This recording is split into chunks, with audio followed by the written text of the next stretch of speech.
শবে কদরের কোনো আমল আছে কিনা? শবে কদরের আমল আছে ভাই। শবে কদরের সব ধরনের ইবাদতই করার চেষ্টা করতে হবে সাধ্য অনুযায়ী, যেগুলো করা সম্ভব হয়। বিশেষ করে কোরআন তেলাওয়াত করা, দুই রাকাত করে লম্বা কেরাত, লম্বা রুকু সিজদা দিয়ে যতটুকু পারেন নফল নামাজ পড়বেন। বিশেষ পদ্ধতির নামাজ, শবে কদরের নামাজ এত রাকাত, অমুক সূরা এতবার, প্রথম রাকাতে দ্বিতীয় রাকাতে ততবার, এগুলো মন গড়া, এগুলোর কোনো ভিত্তি কোরআন হাদিসে নাই। তবে দুই রাকাত করে যত লম্বা রুকু দিয়ে সিজদা দিয়ে অনেক সময় নিয়ে 2 রাকাত নামাজ 5, 7, 10 মিনিট ধরে যত বেশি সময় ধরে পারেন লম্বা কেরাত রুকুতে নামাজ পড়বেন। এক, তেলাওয়াত বেশি বেশি করবেন, যত সুন্দর করে সম্ভব তেলাওয়াত শুনবেন, শোনাশুনি করবেন, কোরআনকে সময় দিবেন, কোরআন স্টাডি করবেন এই রাতে।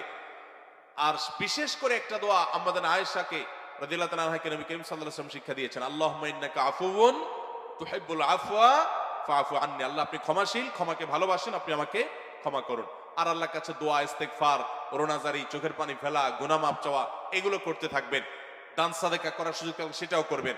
অর্থাৎ যে কোনো সাধারণ আমলই করবেন। হাদিসে বিশেষ করে এই দোয়াটার কথা বলা আছে, এটা আমরা লাইলাতুল কদরে পড়বো।